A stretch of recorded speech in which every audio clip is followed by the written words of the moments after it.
Hello everyone, Assalamu alaikum. How are you all? I hope you are well. Welcome back to my channel in this new video. Today's video, how to change the background color of a picture in Photoshop. So get it started. At first open your Photoshop document. Now you can see change the background color of picture. Now you can see then I going to the layer option. Now select show the layer and background. Now select from background.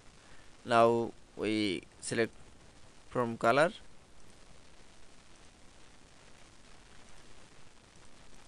Now click OK. Then keyboard press from Alt or backspace. That it's. Then again change others color. Now apply from same process. Now select from color and OK. Now keyboard press from Alt or backspace. That it's. Now I can see since background color of a picture in Photoshop document is very easy. I hope to enjoy the video. Please like, comment, share and subscribe my channel.